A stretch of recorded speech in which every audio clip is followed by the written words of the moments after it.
Milo, is that you? There, I think I got it.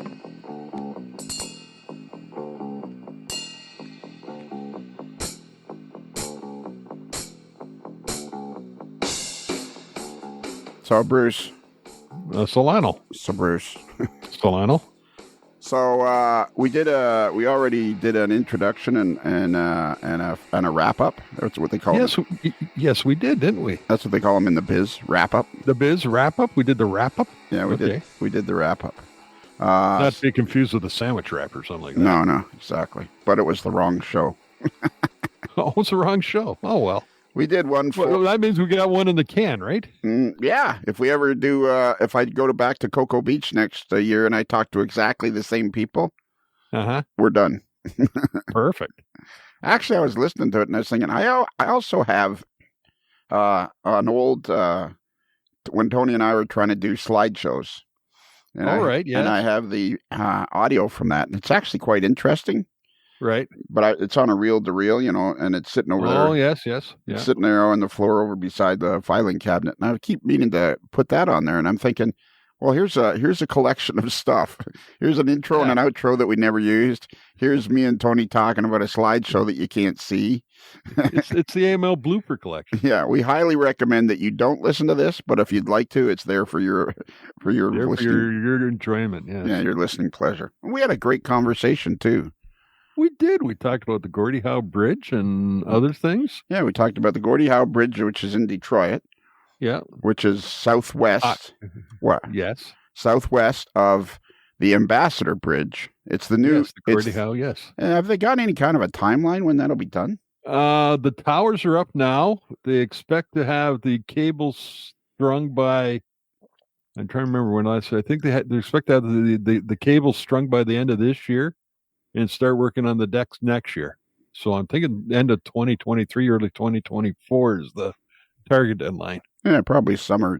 Because besides the bridge, there's all sorts of infrastructure to put into customs buildings and warehousing and stuff like that on both sides. Yeah, exactly. For all those guys trying to smuggle stuff across the border. Exactly. Detroit. And then we talked. So anyways, that bridge is going to be over the Detroit River because there's a bridge. So there's the St. Clair River. Then there's Lake St. Clair. Yes. Coming from the north, there's the St. Clair River, which goes between Lake Huron and Lake St. Clair. Is that correct? Yes, that is correct. And then there's Lake St. Clair.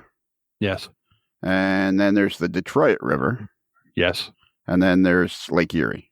That is correct. And the Detroit River kind of goes southwest. Well, it kind of goes west and then curves around and goes south. So, yeah. Well, now I think we're going to have to argue about that because I was looking at the map and it looked like it just went kind of... Well, but you said where the bridge is going to be. It's going to be where the bridge is. It's kind of right at the bend there. Oh, is it? I thought. Yeah. So, but you were saying it was west of the Ambassador Bridge. It's west or downstream of the Ambassador Bridge. Okay, yeah. So it goes south. Comes out of Lake St. Clair, goes southwest across through, and then it turns more south. Yes. And it's going to be right there at the bend. Yep. Oh. The other thing too, I found. Detroit is a great city. Oh, it is. Just a fabulous city. And we talked about all the great nicknames that Detroit has. Yes, we did. Doing an intro and doing a show is like writing. You can never, if you don't write it down, if you don't have an idea for whatever it is you want to write, and you don't actually write it down, you'll never remember it again. Oh, there you go. You can't reproduce it. No. And it's the same for podcasting.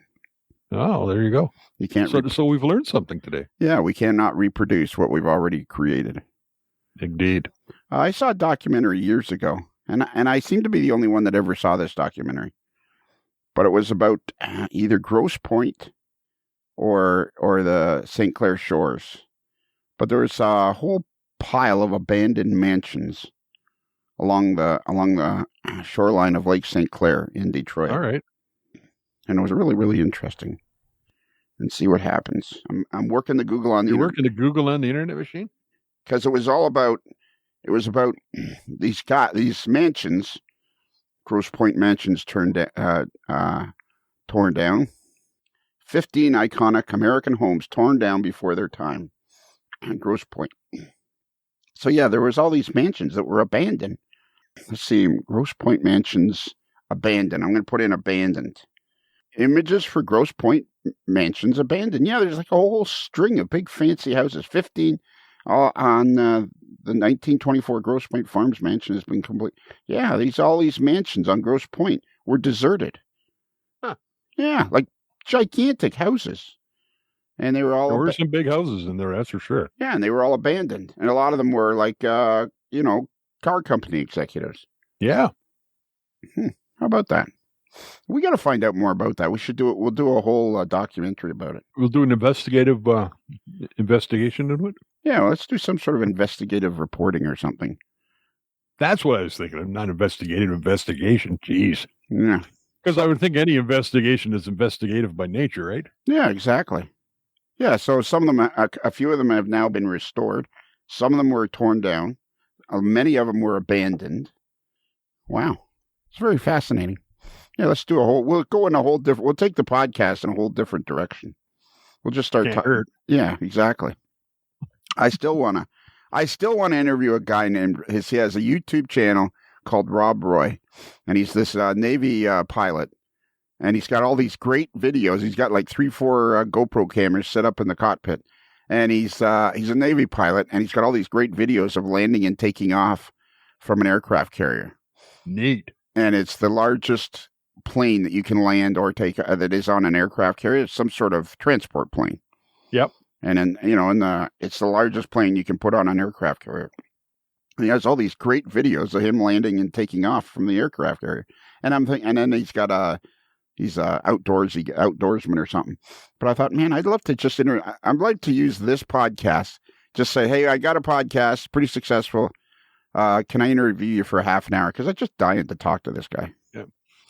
Your term there, outdoors, brings up a question I've always had.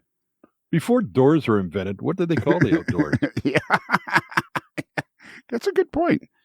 Yeah, what would you have called it? Yeah, like back in the Stone Age. Yeah, and you're living in a cave with really no door. What do you call it? Out there? Yeah, outside. I guess I'm not sure. Yeah, it wasn't outdoor. Out openings. Yeah, that's a good question. Were things trying to kill us? You know what that is? Things that make you go, Indeed. Things that make you go, Mm-hmm. All right, so this is my first round of Springfield interviews, and we talked to several people. Let me just get the list here so that we can be completely accurate. We like to be as accurate here as we can at the old. Well, we strive to be. We strive to be. We never have been, but we strive to be. No, we're trying. We're always trying. Yeah. This series of interviews in no particular order. We talked to Chris Stilson, the official Air Force colonel of the AML Nation.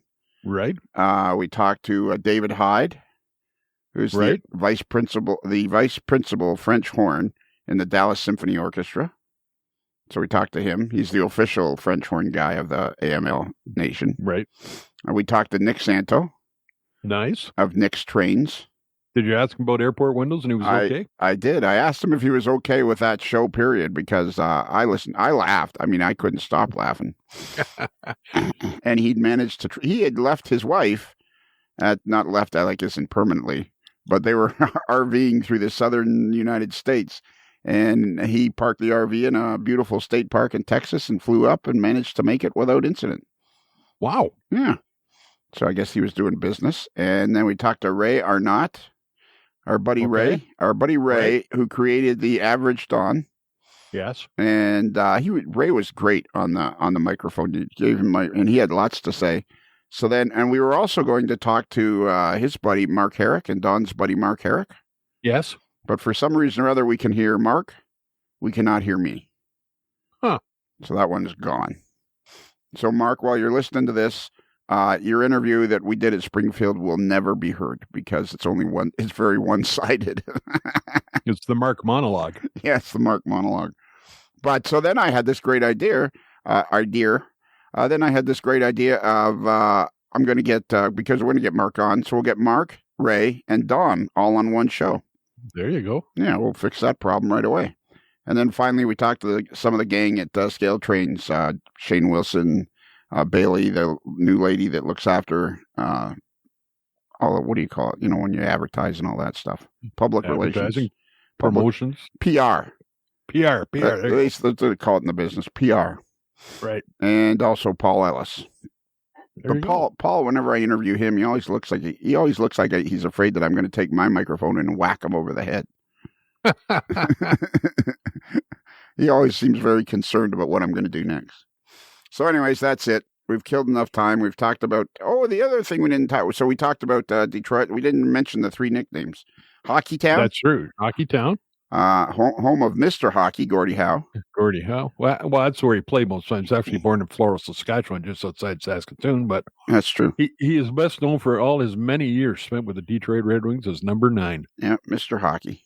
And that's how Gretzky ended up with 99. It indeed is. And then it's also called the Motor City. The Motor City, yes. Because it's where a manufacturing hub of cars, North American cars. Indeed. And it's also referred to as Motown, because the birthplace of the Supremes, the Four Tops, Smokey Robinson, Little Eva, it goes on and on. And growing up in Windsor at the time Motown was going, you got to hear all those big hits on CKLW because none of the Detroit stations wanted to play them. So Rosie at the CKLW launched a lot of those people by getting their records on the air. Really, eh? That's crazy. Did you ever walk across the Ambassador Bridge just to go hang out at Motown? No, not to Motown. I walked partway across one time, and then I've ridden my bike. Well, actually, we tried to ride our bikes across, we couldn't, so we came back on a flat deck. So, on a flat deck? Yeah. There was a bike tour around the county, and it ended up in downtown Detroit at Hart Plaza. Right. So they took us through the tunnel in like a cube van. Okay. And then we were kind of stuck on our own trying to get back. We knew we couldn't get back to the tunnel, so we rode out and tried to get across the bridge. There's a whole pile of us. They said, no. Anyhow, some trucker was there with like a 40, 50-foot flat deck or something. So I said, I'll take you over. And we all piled on the flat deck and rolled across the bridge and got to the other side. The customs guys are going and looking at us going, what in the hell is this? Yeah. Huh, that's a good story. Yeah, I don't think you've ever told that one before. No. Do you have other great stories you haven't told? None that I can think of right now. Okay. All right. Let's get out of here. Take it away. Subway chimes. Go. Oh, no. Not that. Testing, 1, 2. I don't understand why they don't make a locking clip on this end of the apparatus. You would think that would be the one thing you would want to make sure doesn't happen. Yeah, that the wire doesn't come out, but it constantly comes out there, and I've been trying to figure out a way. Maybe I'll just drill through there. So anyways, we're sitting here with Chris Stilson. And before we go on any further, Chris. Yes. On behalf of the AML Nation, I would like to formally apologize with the name LaFonda's sibling contest. I know. I showed up today fully expecting to get my signed photograph from Hard Part. Yeah. And I show up and we talk and there is nothing here. Nothing.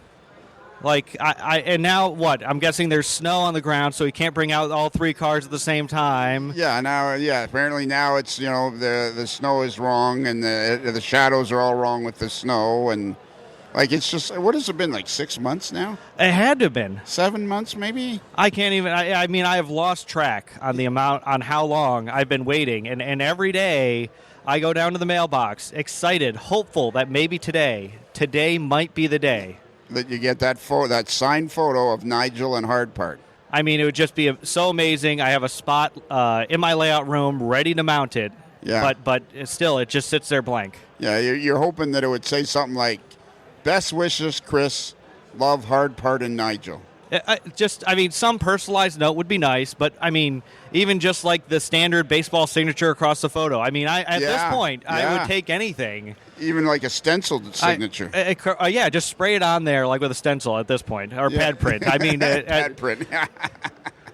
Print it off an old typewriter. But you did get your hardware. I did get my hardware, so thank you very much. Appreciate that. Okay, and you got your shirts? And I got my shirts. I actually brought one of them with me for this trip. Okay, and you're not wearing it? Not right now. I'm in the official White River production gear for today. You're working with Otto Vondrack. I am. And what's that like? It's an adventure every single day. Yeah. Is he a taskmaster? He is. He works me to the bone out here and makes me really earn my full pay of. Do you think he's nothing. mad at me right now? No, that's just how he looks all the time. Oh, okay. Because at Christmas time, I did this thing, kind of the state of the hobby. Yep. And I got Shane Wilson from Scale Trains and Joe Fugate and 2 or 3 other people to give me their opinion about the state of people in the hobby, Tony Cook, and a couple other people, I forget exactly who, to give me their opinion about where the hobby was. And I thought Otto, being the editor of Railroad Model Craftsman, the very good editor of Model Railroad Craftsman. Excellent. I thought, he'd be perfect to be on it. And I said, hey, you want to be on this thing? And then it's like, he said, no. Or he said, well, right, I can't right now. I'm drinking beer. Well, I mean, that's a really good excuse for most things, right. But probably not for blowing off. I mean, an annual state of the hobby. I mean, that's something very important that everybody would like to know. Someone with that status in the hobby, what they're thinking. Yeah, he controls Railroad Model Craftsman. It's like the magazine to go to. I mean, a puppet master in the model railroad community. Yeah, exactly. You couldn't have described it better. I don't think you could have described it better. So, what's new with Chris Stilson? Hey, before we go on, I'm a bit of a fanboy. What? Yeah. I'm sorry. Yeah, well, because you're now a colonel in the Air Force. Oh, thank you. Yes, pinned on Light Colonel this past summer. Yeah, so I'm a bit of a fanboy. Oh, thank you. I don't think I really know any colonels in the Air Force. Well, now you have one. Yeah, are we like friends? Maybe close acquaintances. Okay, so I could say to somebody, if I was telling a story, I'd say, I have a close acquaintance that's a colonel in the Air Force. Exactly. No, Lionel, you can always call me a friend. Okay. What all is that involved? Can you, what is it? Is it like a 9 to 5 job, or is it like at the ready, or is it like, can you give us a brief description of what that's like? Sure. So, I mean, a lot of it is, I'd say the normal day, you do have the 9 to 5 office type environment, right? I'm in the part I'm in, it's program management, project management, leading people. So I'm not deploying to go to war or things like that in my current job. So really it is a more of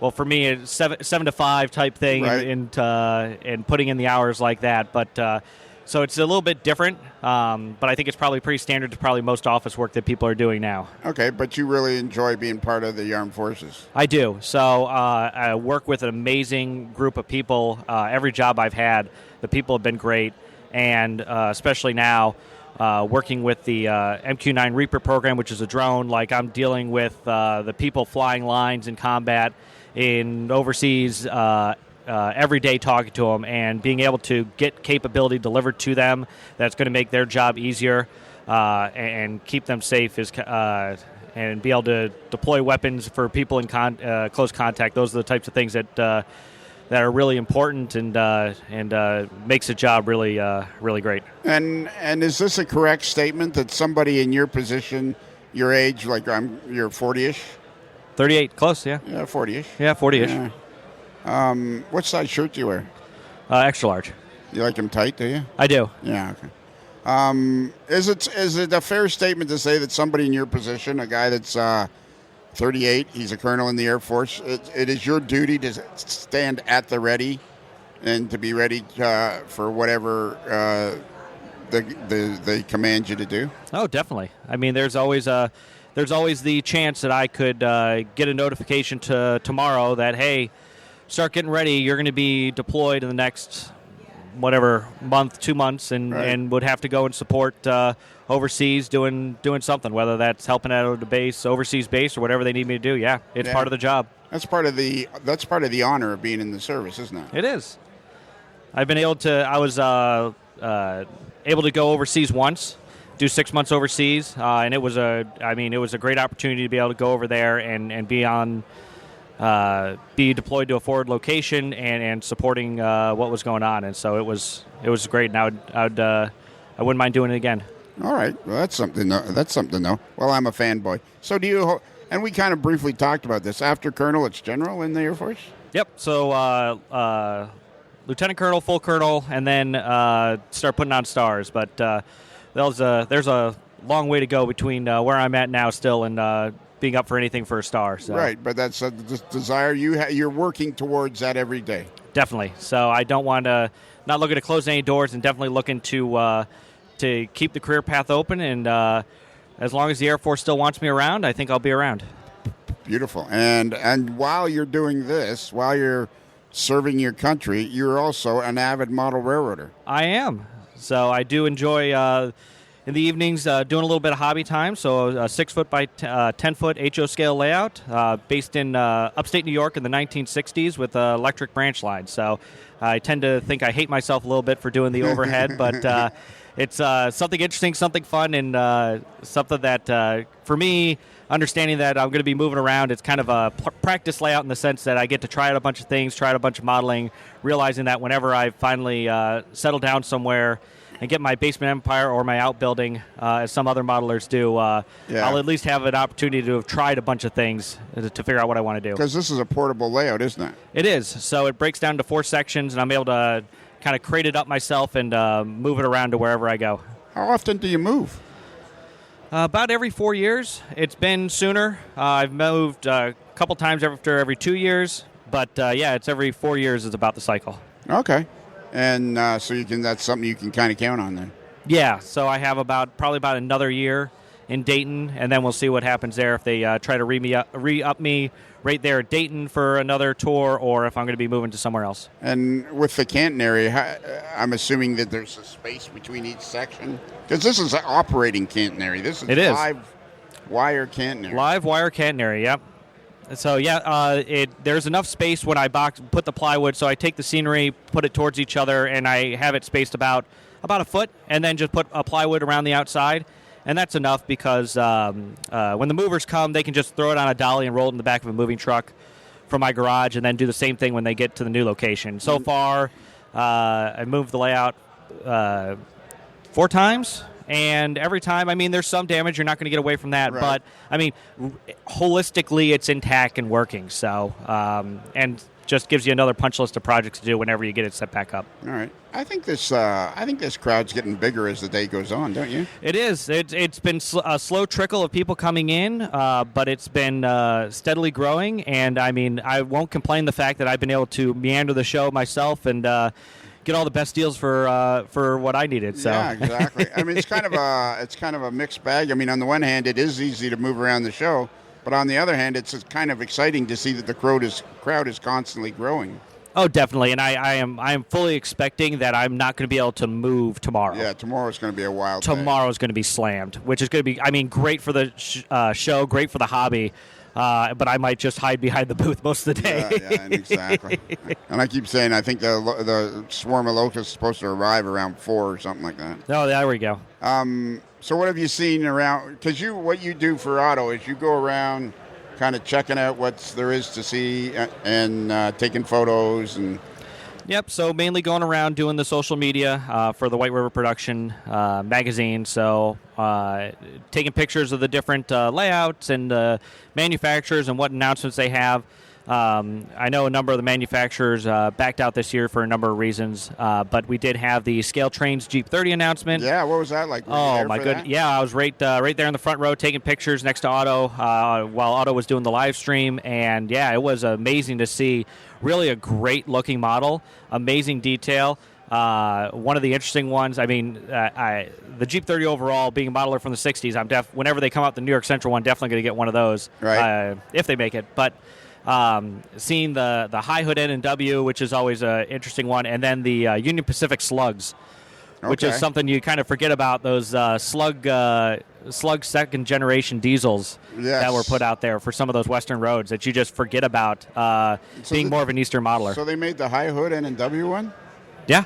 Wow. That'd be pretty cool. Yeah. And it's the same quality, I'm assuming. I got to go over and take a look at this thing. Oh, yeah, it's great. They have the Pennsylvania with the antenna down the both sides for the... Really? Yeah. Oh, cool. Oh, yeah. They're once again, knocking it out of the park in terms of the modeling from Scale Trains. And then very excited to kind of see them roll back into a modeling era that I'm more interested in. and seeing them bring their quality to a market that I'm interested in. Yeah, it'd be interesting to see if this is going to become a kind of a regular thing for them going back to that era. I mean, I'm sure that we'll continue to see them hop around with different things, which is great. I mean, I think the diversity is awesome for the hobby. But, I mean, selfishly, yes, I would love for them to come out with more first and second generation diesels. Anything else in the show so far jump out at you? You know what was really interesting? I went over to Bachman, and they have their Gevos in large scale. Oh, really? Yeah. So G-scale Gevos, which just are, I mean, they just look so sharp, and the size of something like that is really neat. And then Bachman also had the Chargers out, and they have those in HO scale. And I really enjoy the lighting effect they have with the light in the grate down the side. Right. Yeah, so I mean, so those are two people that I've checked out already this morning, and I'll be meandering around for the rest of the day. Where's you're going to be here tomorrow too, eh? And tomorrow, yes. Are you guys coming? You guys should come to the AML dinner. That's what you guys should do. You'll have to talk to my boss. I don't know where he has me working tonight. So all right. Yeah, I think Otto's mad at me because he wouldn't come on the. Somehow he had been on quite a bit with Tony Custer. Uh-huh. And I think he felt like there was some sort of a stipend that went with that. I think he's maybe holding out. I think he might want to become a super fan, and he doesn't want to become part of the crew. So I think he's trying to walk that line of how many podcasts or 2 podcasts before I become part of the crew. That's true. That's a very dangerous. And he's calling me right now. He must know we're talking. Oh, okay. Let's see what he's got to say. Let's see. What's happening now? You're reaching into your phone. Hang on. Let me give him a call back. Yeah, give him a call back. Let's see what he's doing. He's calling now. Is he going to answer? He'll answer. Hey, what's up? Hey, so I'm doing an interview here with Lionel, and he's wondering why you're mad at him. Can you please come back to the booth? I need to do a video, and my phone's not cooperating. Oh, no. All right. So, on call. Hello. He's doing an interview right now. Excuse me. So, this is Otto Vondrek. Perhaps you've heard of me. I'm the editor of Railroad Model Craftsman magazine. Uh-huh. All right, I'll let him go then. But then I'll come over and... Oh, excellent. Well, thanks for including me. I appreciate it. Coming to you live from the Amherst Railroad Hobby Show at my Springfield, Mass. There you go. No problem. I'll be right over there. Thank you. Bye. All right, bye. Well, Chris, I guess Otto's ended your interview. I guess he did. I had a lot more great questions. But once again, Otto has, stuck his finger in the AML pot there and stirred it up. Apparently, he just wanted to take away another little bit of joy. So yeah, he wanted to suck some more fun out of the AML life. All right, good luck, Chris. Good luck with going back to see him. No problem. Otto cracked the whip, so I need to come on back. All right, see you, Chris. All right, bye.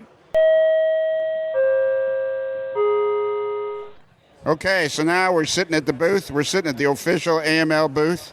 And we're going to spend the next 10 minutes talking about Don Iris, the average Don. Average Don Iris. Yeah, he wanted to be involved in organized crime, but he never was really motivated. So what happened is he ended up with a string of crooked laundromats in Jersey. And what happens is when the machine gets to the rinse cycle, it quits, and the only way you can get your clothes out is to keep adding money.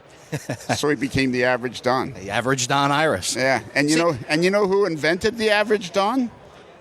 One Ray Arnott, which is who we're speaking to right now. You sure are. Attaboy. Yep. So what did you think when we read your email? I got an honest I would need an honest answer to this question. Were you offended when we were reading your email? See, I've been debating as to the response, but honestly, no. I was laughing hysterically as it was being read. It was phenomenally done, and full of humor for sure. So, and I was glad that you sent in the email. Like we constantly say, like if you have a opinion or a point you want to make, write in and tell us. Yeah, well, they talk about I've got a little bit of radio training background, and they talk about the people who you either like you, don't like you, and don't care. And, either way, the ones you worry about are the ones that don't respond. So I guess I led the charge of the people. And I do care. I love the podcast. Listen, I check it out a lot and whatnot. So it was a lot of fun. And to be able to send an email in and get a response was absolutely hilarious. You guys, you did so good with it. Well, I appreciate. All right, so I officially appreciate you sending in the email, and I officially appreciate the fact that you're a good sport and you let us have fun with it. Oh, it was a good time, and I played it for a few other people as well because they had to hear this thing, and it's just like, within two, you did, the one that you read it, and then you had Don on. He co-hosted, I guess, with you at some point, and mentioning it again, and he was even kind of coming in blind about the average Don in that show, so that definitely worked out well too. Exactly. So all right, so tell us a little. So how do you know Don? How do you know Don and Mark, don't you? Yeah, so I know both Don and Mark. I just actually got off the phone with Mark about 5 minutes ago. He's on his way up. He's driving through the snow to get here. I met Don kind of online. We started chatting a little bit. He lived in Scituate, Rhode Island. I lived in, at one time, Scotland, Connecticut, and then Plainfield, where I am now. So we're not that far away. And we kind of knew each other through different people and through Mark. A little long-winded story, but I was the president of the Scotland Fire Department for many years, and he was deputy chief in the neighboring Wyndham Center. Okay. We go to fire scenes. I've known Mark, but trains never came up, right? And eventually find out Mark's got a layout, Don's got a layout, so that's how we all. And then I finally got invited into the group a little bit and started operating. So. And how many years ago would that have been? It's been about 3 years or so that I've been really into the group and operating them. I unfortunately never got a chance to operate Don's layout in Scituate, but I did get to see it, and I'll tell you, it was phenomenal, and breaks my heart. It was like, Don, I saw it. Don says, "Hey, come operate someday." Right. And then I said, we'll get you in. And he goes, but I'm thinking about, my wife's talking about moving to Florida. Let me tell you a little secret. Don is, we call him I never Don. Oh, yeah. Because he'll tell you, I'm never doing this, and then it happens. So Don is the I never guy, right? I'll never buy a boat, and then he's got a boat. I'll never move to Florida, he's in Florida. And so on and so on. Don's a great guy. Don is a good guy. He's a wealth of knowledge. He's been extremely helpful to everybody. You pick his brain all the time. Yeah, so. He seems like a kind of guy that just wants to help people. Absolutely. So you were the president of the Scotland Fire Department? Yeah, little volunteer fire department in a town of 1,800 people. All right, yep, cool. Very small town. And what do you model? What's your thing? What do you do in the hobby? I have a little what started as a switching layout. It started as a 2x10 layout, and then I had a friend. His name was Mike Du Bois. He'd come over. He was really my mentor. He really put his hand on my back and helped me. And as we got to building it, he kind of looked to his left and said, you could put another yard over there. And, now it's grown to be a 2x10 bench with a 2x6 bench on the other side and a radius connecting the two. So I got myself a little switching layout, and not a lot of running, but I can keep 3 operators busy for 3 hours on this little switching layout. All so right, have a good time with it. you guys actually have operating sessions on this switching? Absolutely, yep. So I do... we do a Thursday night rotation. I have a night on the rotation, and I can keep guys. And Don actually will dispatch. You wouldn't like it's paperwork, but there's that paperwork. Yeah, that paperwork. But do you have plans someday to go to Florida and see Don's layout? Absolutely.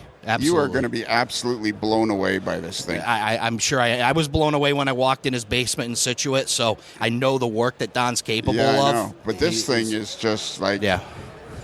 I was being polite, and, I was in Florida, and Don was anxious to have me come over, blah, blah, blah. And I didn't go the first time before Christmas and when I was in November, but I said, okay, I'm going to come over. And I mean, I went around the wrong way, apparently, because there's no signs. Don just says, come to the shed, and you stop in front of his house, and you're like, okay, where's the shed? And there's absolutely no directions whatsoever. I think so. I went the wrong way, and he keeps pointing out that I went the wrong way. And I'm thinking very politely, I'll never say it to him personally, but I'm thinking a sign, a hint, a direction, anything. You would think. How was the landscaping? Did the landscaping look all right? Landscaping was good. Okay, because he's awful rough on his landscapers. I'll tell you, he had the guy on the weed whacker fired. So we were just concerned, make sure that the landscaping looks all right. Well, and I think if he's that concerned, he should have more direction on how to get to the shed, because I went the wrong way apparently. I went to the left instead of the right, and then when you go back around the pool, behind the pool, there's a couple of bare patches of grass from walking across there. So I mean, that's an issue. It is an issue. It's something that the neighborhood might. I found out too. I'm way off topic now. I'm changing gears. I found out last night I got to go find the guy from Thoroughbred Models, because there's apparently a guy from Thoroughbred Models that lives right beside Don. Oh, and really? Don's always worked up that there's nobody in Florida. Mm-hmm. And I keep telling him, there's guys out there. We just got to find them. That's right. Huh? Anyways, so I walk around the wrong way. There's no signs, blah, blah, blah. And I get there, and I open the door, and I'm like, my first impression is, oh, this is okay. And then I take a couple of steps in, and I walk around the peninsula to the other side, and I'm like, this is unbelievable. Yeah, his I cut you off there. That's rude. But I was just going to say, what he's done in a 12 by 20 shed is unbelievable. Yeah, he's beyond average. Let's clarify that. You know, we've had a lot of fun with that, but he is certainly beyond average. And the vision that he had for it, even going into it, and I'll credit, and he'll credit just as well. There's some guys, like Joe Mammy was the one that helped draw that design as well. Joe's a phenomenal designer of layouts. Yes. So. With that, but Don just can execute and in such a fast way. Well, that's bizarre. That part's bizarre. Yeah, he's the professional model railroader, as we call him in the group. Yeah, so, right. Hey, Nick Sant, don't go away. Stay here. He got his way here, huh? Yeah, exactly. That's amazing. Exactly. Yeah, exactly. The windows behind him. Yeah. So, what about Mark Herrick? You still operating at his place? Absolutely. In fact, we just operated at his house on Thursday night. It seems like he has a pretty nice layout too. Mark has an excellent layout. He really does. It's up in the top floor of his barn. Okay. But what he's done up there, the modeling that he's doing the BNSF Montana division. Right. And Mark's a great model. Mark is probably modest, overly modest guy about his talents. He's really these two guys seem like sweethearts of guys. Yeah, I want to tell you, we talked about the Tri-State group, and we've bragged up the Tri-State Railroaders group, and we all talk about it. It's kind of like a club without the baggage of a club. It's all independent layouts. But we're all like-minded guys, right? Laid back. Nobody's a yeller screamer. We realize what we're doing, and in sense, we want to operate. We want to do it prototypically. We want to do, but we're also having a lot of fun. Right. And there's a lot of joking, a lot of fun inner work things that we do. The Easter eggs hidden on layouts, and we just absolutely have a blast with that kind of stuff. So. This is something I was talking to those two guys about, and I don't think I got the question out right. But when I stumbled onto Don and Mark, and they had such a group, a going concern as a group, and it was large, and they had all these layouts. I think what's happened with model railroading before social media and before the ability to connect, I was fascinated by, I'm sure these guys had the really going concern group, but really no way of anybody knowing about it. Right. Because of the way the hobby was not clandestine, but it's not the kind of hobby that it lent itself to being well known. Right. And I think what's happened, I know I say it 1,000 times and everybody's heard me say it, but I don't think we have any idea what's going to happen, because now, look at you and I. Mm-hmm. You and I have had no problem having a chat. We literally met face to face 15 minutes ago. Right. We've had a great conversation. Everybody's heard pretty much every word of it. And, I think, you and I now, from this point forward, we'd be able to go out to lunch, have a great time, blah, blah, blah. This community is going to grow like crazy. Well, one thing that you mention it quite often, and you're absolutely right. The internet, Facebook, social media, all that it's really just brought a higher exposure to things that were there, and then because of that, now the networking, and with networking, better things happen, right? With more people connected, then you get 2 or 3 people together and they come up with an idea. Now the information flows freely. So really, it was great, and it had a large size before, but now exposed, and now with it exposed, people are more encouraged. There's just a lot of big things that come from that exposure. I can say that Don, it was really on the forefront of, before social media, having a website for his model railroad. Right. He had that vision, and he talks about there's nobody in Florida. He'll find them because he is really good at that networking. Certainly is the kind of the glue of the tri-state, and even with him in Florida, still is a big part of pulling people together. Well, Don is exactly the kind of guy I was talking about. I think there's a bunch of Dons around the country. Oh, God, help us. Real diamond in the rough kind of guys that are going to do whatever they can to make the hobby grow. And now it's just going to become that much easier for them. Yeah. I am so glad you stopped and said hello. Yeah, I'm glad I stopped and was able to drum up the courage to say I'm Ray Arnott because, oh boy. But listen, it was all in good fun. Oh, yeah. And I think the podcast, it's really fun, and to listen to. It's all the stuff that we're thinking about in our heads, right? And then now you got somebody that like-minded. When you find like-minded people, whether it's through a podcast or in person or whatnot, it's just it encourages you to keep going. I was talking to Eric Pacelli last night, who's been he's been a big fan of the podcast for almost a year now, and I think what makes this podcast work is we talk about other things other than model railroading, but the glue that binds us together is the hobby of model railroading. Very similar to an operating session, right? We go there to operate trains, but the conversation comes up, the things that may have happened during the week, or we even got together. We had these Zoom meetings while we were unable to meet because of the COVID issue. And that's what we would do. We'd get on there. We'd start talking about trains, but then next thing you know, we got a guy that somehow let raccoons in his house, and they took over the house and ate the cat food. And our Zoom meetings would go off the rails, down the ditch, and on fire too. Exactly. So it happens. But like you said, it's all part of that inner working. You become friends, and you become sounding boards for more than just what you're doing on your layout. All right. Well, this is something. Then we'll finish up with this because we got to clear this up. What do you think of Tony Cook, the editor of Model Railroad News? There is nothing wrong with Tony Cook. I have nothing against Tony Cook. I wouldn't know. I have not yet had the privilege of meeting Tony Cook yet. He just happened to be the poor guy. If you would have brought in anybody, he would have been the punching bag. So we probably got to get Tony Cook an Everlast shirt so he looks like the punching bag that he was, and move on from it. So if Tony Cook, gets to listen to this, by all means, Ray Arnott is a ally of yours. Don't worry about it. Yeah, you absolutely. That's great. I'm really glad you stopped by. I'm glad to be here. Yeah. We'll have to have you on again now. Yeah, we'll have some fun with it. I'm listening. Hanging on Mondays and Tuesdays to check out the next one coming out. So doing a great job. Thanks for doing it, and thanks for being one that is a catalyst of this hobby and pulling people together. Well, you know what I keep saying is I don't care how the AML started. I don't care how it keeps going. I'm just glad I got to be part of it. Oh, it's a great time. So it really is. Yep. Ray, I'm really glad you stopped by. Thank you very much. Absolutely. Thanks, Lionel.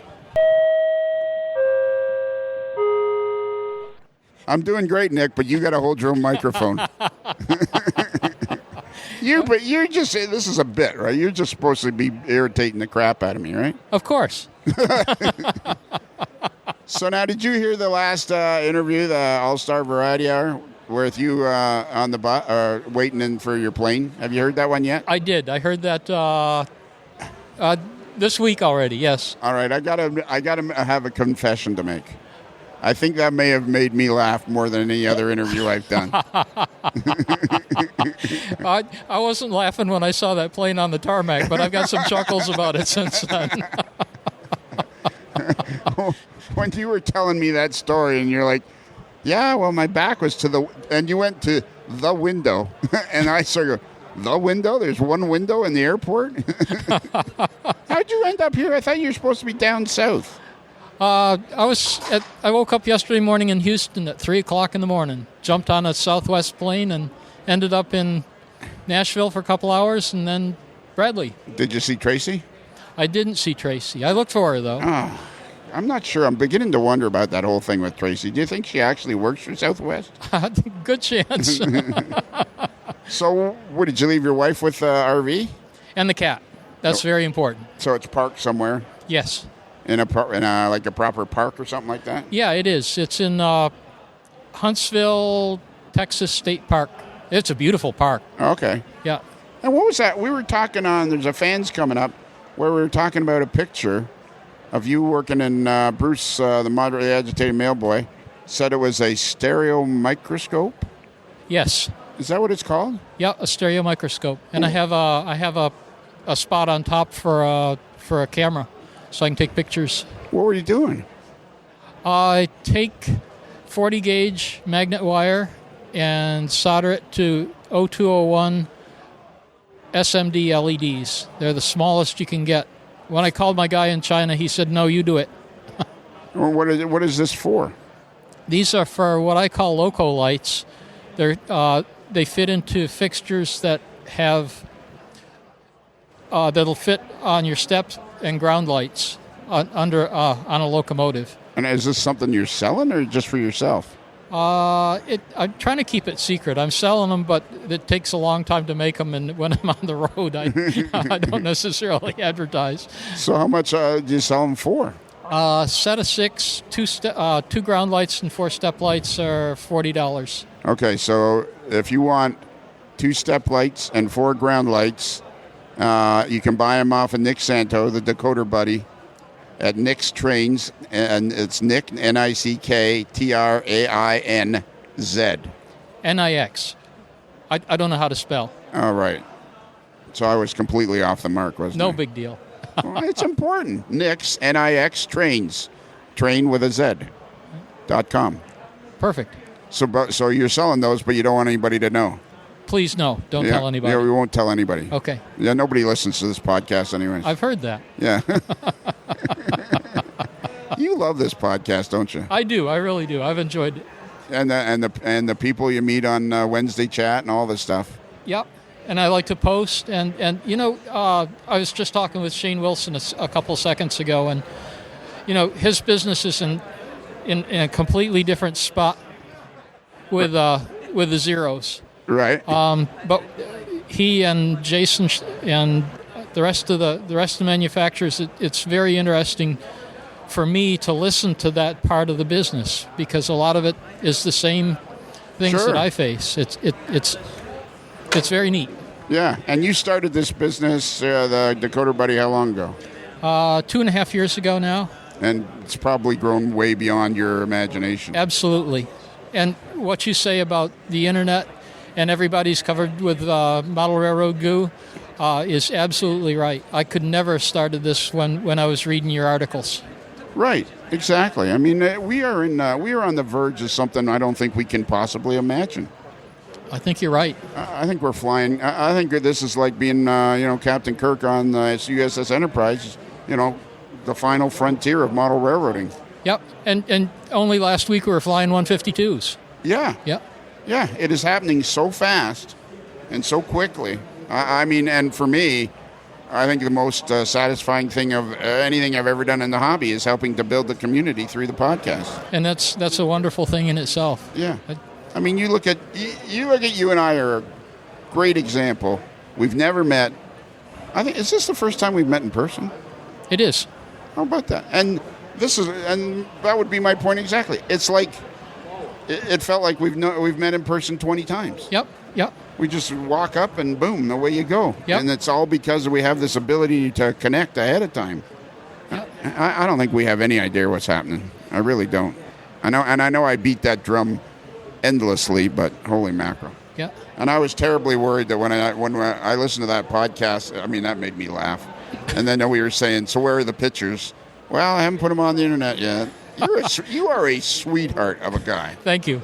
You just really are. I am so pleased that you found the podcast and take part in it. Well, I'm glad to be on the listening side and the receiving side too. You've done wonderful things also, sir. All right. So what's happening now? So now you're going to do the show today and tomorrow? Yes. Are you coming to our dinner tonight? Probably not. Why not? Because I'm tied up with Yankee Dabbler. Oh, I should right. really be working with those guys. But and you're working with them? Yeah. And where are they? They're in Belmar, New Jersey, and today they're in the Young Building. And what do they do exactly? They're a web retailer, and they really kind of specialize in DCC and DCC installs, decoders and whatnot. But they have the broad range of HO and how do you know them?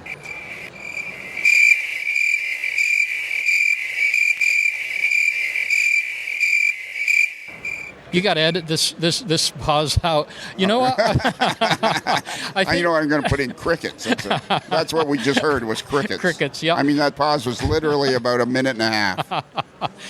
I thought he'd fallen asleep, actually. I thought you'd really fallen asleep.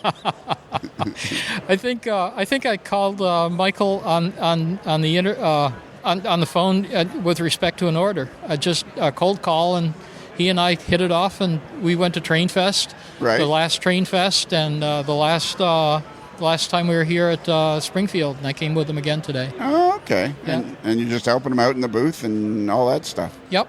That's just, I'm glad you know.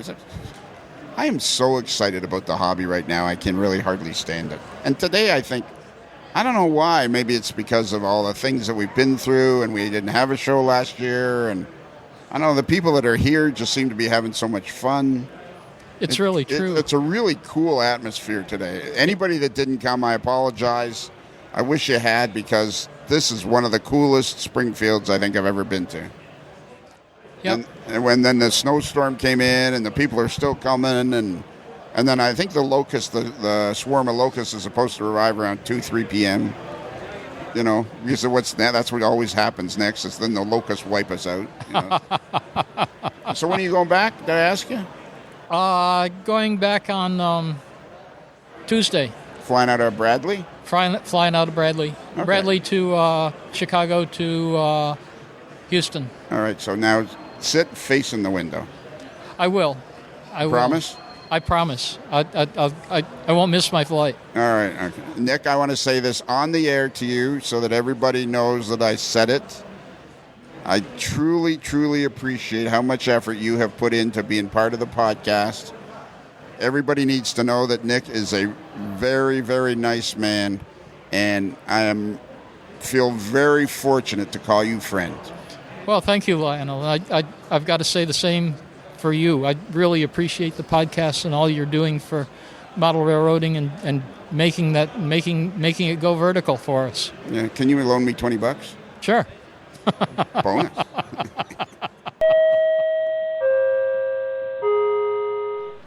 Okay, now we're here with David Hyde. This is the second time we've actually talked on the podcast. Yeah, third time, I think. First time was Springfield that's right, it is the 2020, third time, right yeah. before the pandemic started. That's right, 2020, wasn't it? 2020, January 2020, right before everything shut down. Right before everything shut down. And then I interviewed you. Yep. And now this is the third time we've talked. And you notice, just for you, I've done a Southwest motif It's very nice. in the booth. I can get those when I go down to Mexico, to Cancun, to go to the You can get beach. these at Love's truck stops. Oh, really? Yeah, they're about $11. Nice. Yeah, Nice deal. It's just a blanket, and it makes It's a nice deal. What is that in Canadian? $11 now. I don't know. 13 maybe? 14? I don't know. I have a house in Florida. Oh, I pay that's true. taxes Yeah, in the you do. United You States. do, I'm yeah. a taxpayer. I'm a taxpayer in the United States. What difference does it make? You are. You were just down there, weren't you? Yeah, and I'll be down there again in a couple It's of a days. lot warmer than today. Yeah, and I'll be. That's about where I'll be on Thursday or Tuesday or Wednesday or Tuesday. Let's see. After this, I'm going to go see my buddy Dave Abelese. Oh, excellent. Spend the day with him, and check out the Onondaga Cutoff. I actually have a spare minivan for him if he wants it. I bought it at the show. Do you? Yeah, I think it's the same color. I'll give it to you. You can give it to him if you want. Absolutely. Why'd you buy it? Well, I thought he was coming to the show. I was going to give it to him and introduce myself. Oh, all right. Well, So I'll give it to you. You can give it to him. Yeah, and then If the you- only problem is now you've said it on the podcast. See, He'll you know ha- it's from you. Yeah, but also, well, yeah, but now it's on the podcast, so we know you have to make sure it gets there. That's true. Yeah. Good point. Yeah, Otherwise, it's going to be, where's my minivan? exactly. So where'd you find that? So it was over on a friend of mine's table. His business, he's primarily eBay, but Zycon Models. Icon Models? Zycon. Zycon. Yeah, Zycon. How do you spell it? Zycon Models. CY. Does he have a Facebook, internet? I don't know about that. I'm not very well versed in how much he's on the internet. He sells a lot on eBay. He does a lot of special runs of vehicles, construction equipment. Okay. He's very involved in the 187th Vehicle Modelers Group. I usually come up to Springfield with those guys. Okay. So Are they solely or mostly based in the Dallas area? two of the guys that kind of are responsible for running the group are based in Dallas. So Dan Goins and Bob Johnson. And All Bob right. Johnson does the website. Very good friend of mine. And we're all in the Texas Northern Model Railroad Club. All right. So And you know the guy from Lone Star Models, you said? both of those guys own Lone Star, too. Yep. So you're going to put in a good word for me when I go to interview him? Of course. Anything for you, Lionel. Thank you. I Yeah. appreciate that. How's life in the French Horn section? It's good. I was out for a little while. I had to have something removed on my lip, so I was out. Yeah. I guess you kind of need your lips. Yeah, I'm not trying to bear trap you here. It's okay. I'm going back to work next week though. But I guess you need your lips for a French horn. Gotta guy. have my lips for French horn. Gotta have my lips for French horn. So, yeah, I've been out. So I just have to make sure that I get back on Monday. So if the flight goes or not. We'll see. Yeah, right. Yeah, so flying out of Bradley, I'm assuming. We're flying out of Boston, Logan. What airline? American. It's Dallas is. It's based. It's based in America. Yeah, American's based in Dallas. Yeah. All right. So what's been happening in your hobby life? So I've been working since I was out for a couple months. I've been working a lot on my layout. It's on Facebook. Yeah. What's it under? It's called the Missouri, Kansas, Texas Central Texas Subdivision in HO scale. It's your perfect. All right. Let's do that again. Missouri, Kansas, Texas. Central Texas Subdivision. Central Texas Subdivision. In HO scale. In HO scale. And I did invite you, Lionel, but I think you turned me down. I don't actually. This should be. People should know I don't join that many groups only because. All right. Fair there's enough. so many people ask me, then I can't. Then I feel like your feed is just clogged with stuff. Well, not only that, then I feel like if I don't comment, and stuff, then people will be disappointed that I joined, but I don't make any comments and stuff. There's only so much time in the day. Yeah, exactly. Yeah, and I'll make you an honorary member. That I will accept. Okay, excellent. You know what? Send me another invite, and as long as I don't have to comment, I'll join. Okay, anytime. All right, there you go. So have you been working? So you post a few pictures though on the fans page, don't you? Sometimes, yeah. Yeah. And if you go to my personal web page, my first personal Facebook, I've got a few photos. I try to keep that separate. Right. But we've been working hard. I've got the layout. It's 11 by 12 by 22. I've got a split garage, right? So there's a 2 and a 1. Right. No basements in Texas. No.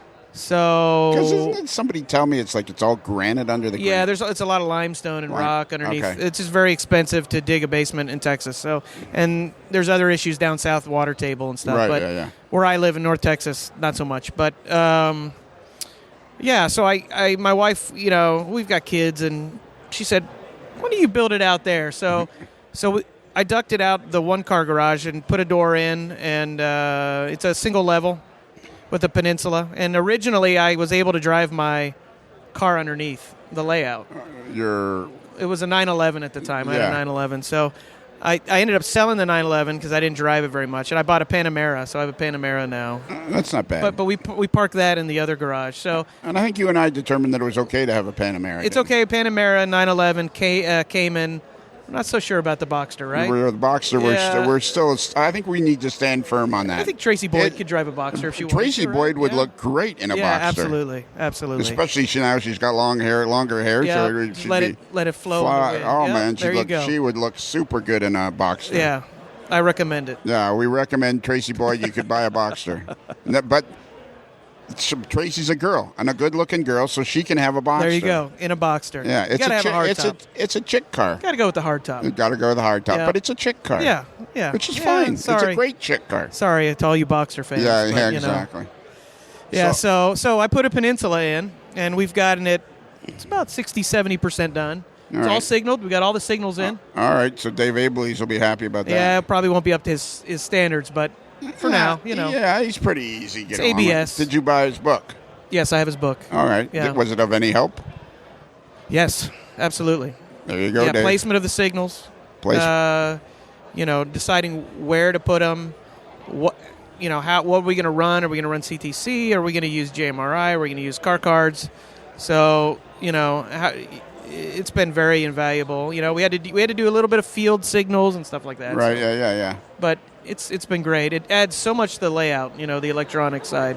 And what's the era that you're modeling? It's about 1985 to 1987, right in there. Okay. Mid 80s. Because you're modeling the MKT, right? MKT, yeah. They were absorbed into the Union Pacific in 1988. Do I remember correctly that you were at some point the president of the MKT Historical Society? That's correct. I was. Yep. Yeah. Yep. Yeah, that was about Were you raised in that area? 12 years ago. So I grew up in Waco, Texas. So it's south of Dallas, about 2 hours, hour and a half. And the Katy Main Line, MKT is, for those of you that don't know, it's also called the Katy. The Katy Main Line was right up the street or down the street from my house. So as kids, we would ride our bikes up to the railroad and put pennies on it and thought we were going to derail the train and, Right, and do all that. So Okay. I have no connection to the railroad other than that. Right, and then Yeah. you joined the Historical Society, Right. then you're in Got to as know the president. people in that, and they Are- wanted me to be president, so I was president for a few years. Are you still a member? I am, yeah. Okay. Still ex officio kind of board member. So now, did I just kind of pick up there that you're having operating sessions on your layout? We will be soon. I've got to get the JMRI side of things done. So I've got to go in and I've got to catalog all 300-400 of my cars because I won't put them all on the layout at once. The layout's too small. So I'll have groups of cars that will come and go on the layout. So I've got to get all that done, and then I've got to get all the sidings named. I've got a few more sidings I've got to build still. So All right. So now you listen to the podcast quite a bit. of course, all of them. Yeah. So we try to be as transparent here on the old AML as possible. Yes. So you are going to be the first person ever on this podcast to give us a critique of the Scale Trains gigantic announcement here at Springfield Yes. 2022. The GP30 announcement. What They look very nice. Did they have a good crowd over there? There were probably, it's a light crowd today, but it's very serious modelers here. I would say there were probably 100 people crowded around the booth. Oh, really? Okay. Yeah, and lots of cameras. Kind of felt like a new unveiling of the new Corvette or the new 370Z. There were a lot of press over there, at least a lot of cell phone snapping going on. Right. And So what did you think? They look nice. I especially liked the more modern Rio Grande Jeep 30s. So, Dave Abelese may want to get a couple of those. Yeah, he for might. his secret, affection for the Rio Grande. So. Yes. But yeah, they look very nice. I won't be purchasing any. They're not for my layout, but for you modelers that have been wanting a Jeep 30, there you go. Yeah. They're there now. All right. So And great Scale Trains fashion. yeah, always high quality. So the best. So it was a success. You'd rate it as a success. Oh, I'm sure. Yeah, a lot of people are going to be very happy. There's been kind of a hole between the 15 and the 35. and the 35 or 40. Yeah. So it'll be nice to Exactly. have those for sure. What year would that have been? About the 64, 65? Yeah, I think so. I think what did the 40 came out like around 68, 69, something like that. Just a And- straight 40, not the Yeah. dash 2. Yeah. I would say pre 68, Are you probably gonna mid 60s. Are you going to try to come by for the? Are you coming to our dinner tonight? I don't have plans. I might need to do that. I was supposed to have plans, but I think it got canceled. Well, it's at Cal's Wood Fired Grill, Sounds good. just after 7. We'd love to have you. I think All we're going right. to have 25 or 30 people, so Wow, that's great. so you should come on by. That'd be fun. It would be fun to That would have be you there, fun, and yeah. we're good. Got some guys there. I'm hoping they come. There's Keith Revell, Yeah. and he's out of Edmonton, Alberta, and he is producing. Well, I interviewed him, I don't know, maybe a year ago. Uh-huh. But one of the things he's producing is an HO scale Shay, 2-truck Wow. Shay. Wow. And I'm like, you're never going to do this. And he's like, I will. And he's a very friendly guy, but pretty kind of gregarious. Right. Is a forceful talker. Sure. And I said to him, you got to come to the dinner and do a little speech about your thing, because I said to him, if you can actually build this thing and make it run, I'll buy one of them. It's I exciting. might buy 2. It's exciting. There's so much stuff now. I mean, Oh. it's unbelievable.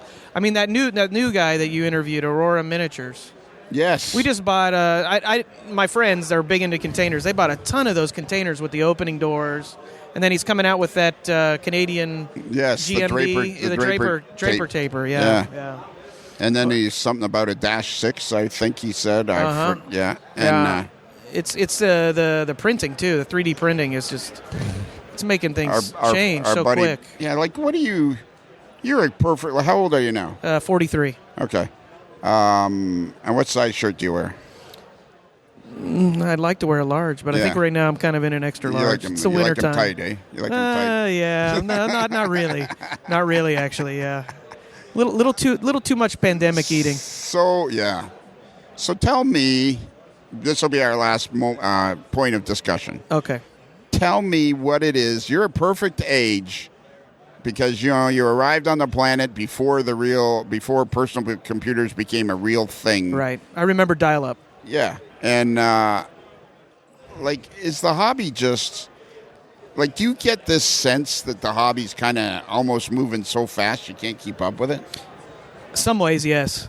I mean, every time I come to this show, and I've only been a few times, but every time I come, there's new things that I didn't know were available. That's number one. It seems to be moving pretty quick, and I'm on it, right? I'm on the new announcements every month. You know, I've talked to Athearn and all the other people about, you know, I've helped them with some of the MKT stuff they've come out with recently, but it's amazing how much. Take this for instance. You know, I'll post occasionally on my personal Facebook page pictures of my layout, and it's amazing how many people my age, dads my age, or just men my age, will just comment and like, "Wow, this is amazing! I'm really interested in this." And then I'll have them come out to the layout or come to the club layout, and they really enjoy it. And I think it's just a matter of sharing it a little bit more with people. And yeah, I do think it's expanding. And like you say, it's exploding. Yeah. And I think it's such a fun hobby. I think we talked about this maybe last time. You know, I was really into cars, and cars are fun, but cars sit. Yeah. Once you're done with a car, you wash it, drive it a little bit, have fun with it. Yeah. But model railroad, it's almost, and I know some people talk about this, it's the creation is almost more fun than the running. That's and I right. like to create. You know, as a musician, an artist, Yeah. I like to sit down and create, and I think that's an aspect of the hobby that people don't realize how much art you can actually do And on model railroad. Yeah, and the best part is as you're creating, you can actually put it in action. Absolutely. So now you can take it's this animated. Yeah, you can animate it and do also like you with your signals. You're gonna have a ball doing that and getting that work. It's fantastic. Yeah. It's fantastic. And There's it's- so many dimensions too. Yeah, and I don't think the hobby's actually exploding. I think it's more exploding. Exploding. And exploding, and we're all going to be covered in model railroad goo. Yes, that's right. Yeah. I like your cheese balls. Yeah. You got your cheese balls out this time. It's good. You know, we like to represent. It's a nice booth this year. Yeah, it turned out good, didn't it? Yeah. I tried to You do got it. your Pepsi. Yeah, I got No it. Coke. No Coke. No Coke. No Coke. Strictly Yeah. Pepsi. Yeah, I tried. You'd have to. a hard time in Texas. Would I? Yeah, it's a distant third in Texas. Oh, really? Yeah. Behind Dr. Pepper? Oh, yeah. Coke is probably first, then Dr. Pepper, and then Pepsi. Okay, what's your choice? I like it all, actually. Okay. So you have to remember, I'm not really a native Texan. No. I'm from Pennsylvania originally. Well, My but family's all from Pittsburgh. So how old were you when you were in Waco? Well, I moved when I was 5, so Okay. I've lived in Texas a long time. Yeah, so most of your life you've been in Texas. But I can turn on the accent when you want me to, but I'm not going to do it. You know, it's not always there. So Exploding. It's exploding. exploding. Yeah. Yeah. There you go. Yeah. All right, David. Thank you for stopping All right, by. thanks so for are you going having to come me. by for the group photo? Yep, at 2 I'll be o'clock? here today. All right, I'll perfect. be here today. All right. Thanks. That's it. Thanks, bud. I'm going to find out all about Bailey. What is you got to hold the microphone up here? So you're at Scale Trains now. I am at Scale Trains. And how long have you been there? I have been here since February of 2021. Oh, really? Mm-hmm. So like Next a year. month will be a year, yeah. Okay. Well, what did you start out doing there? I started as a production artist. Position has turned more into an overall graphic design position. You got to hold that a little bit right closer. there. Yeah, Okay. there you go. And so I'm helping with the website. I'm helping with packaging. I do our show graphics, our show signs. Anything designed is kind of filtered through me. Okay. And where do you live in relationship to Benton, Tennessee? I'm in Chattanooga. Okay. Right down the road. It's about an hour drive, but that's my me time in the morning. I get to jam out to all my good music. And what music would that be? Audio Slave. We've got a little bit of Kane Brown sometimes, depending on if the radio's on. What about country and western? I'm a fan of country and western. Are Born you? and raised in Nashville, Tennessee, on Oh, a are you? farm. Oh, cool. So I have gotten the best of both worlds. So how'd you get hooked up with these guys? Moved to Chattanooga to go to school. Graduated in COVID in 2020. Right. Stuck around. Worked at Journey's, the shoe store. Was assistant store manager for a little bit. Right. And Holly, she'll be leaving us mid-month in February. But she came in looking for some shoes. And I sold her on a few pair of shoes. Wow. No, I'm messing. They ended up getting the pair that they needed, and we got to talking about design, and I was like, yeah, I just graduated school. She was like, well, send me your resume. We're looking for a production artist in Benton at a place called Scale Trains. Right. 2 weeks later, I'm at Scale Trains. Wow. So what did you think? You probably didn't know anything of model railroading before you got to Scale Trains. My dad and his father were into Lionel trains. Okay. My dad's name was actually Lionel. Yeah, so... Do you know what my name is? Lionel. I know. And Is your dad seriously named Lionel? Uh-huh. Cool. Lionel From Nashville. From Nashville. Wow. So they always dabbled in it whenever he was younger, but Sure. it never developed into anything that I was necessarily interested in. The year that I've been here, I've learned a lot, enough to be dangerous at least. Sure, yeah. And what do you think about the hobby? I'm interested in your opinion because I think this hobby's growing like leaps and bounds. I would completely agree with you. I get to see not only the back end, but also I get to interact with the marketing and the social media aspect. So I get to see the growth. I see the numbers. It's amazing how fast it's grown in just this past year. Yeah. Even with COVID, even with the weather, like everybody is... It's becoming a world-renowned hobby again, and it's amazing. Yes, it is. It's awesome. And being able to offer different scales really is reaching out to more viewers, more consumers. We're just bonding with more people, and it's Right. amazing. I think it's the community. I think your job at Scale Trains is to cultivate the community of model railroading. I'd have to agree. I feel like we're almost a liaison between this hobby and the railroad sometimes. Right. It's amazing, the connections, and being able to walk around and see Shane and Todd and Michelle interact with people they've known for a decade, if not Right. more than that. The long-term relationships, the knowing that no matter what state you go to, you're going to know somebody there through the hobby is amazing to me. It is. It truly is. I think it's the community. A friend of mine, Dave Ableys, and I are. That's kind of what we've decided is our goal is to build the community. And I think that's what you have to focus on because everything folds out after that. If Exactly. you're making the relationships and you're establishing that connection, it doesn't matter what else. Okay. So Shane told me you could tell me what the big announcement is. Oh, I'm sorry. No, you are not. Lips are zipped. That is not falling on me. Yeah, in an hour or so. Yeah. All right. Okay. I'm going to come back. And I'm going to interview Shane later today about how it went, and I'll interview you again about how it went. Alrighty, well, I'll look forward to it. What are your expectations of this? Is this your first big? It is. It's my first train show. It's your okay. First train show, first announcement, big announcement in person. Yeah, and you're going to take over. So what's your main title going to be? We're unsure. Oh, We're unsure as of right now. Oh, so you're the person in charge of unsure.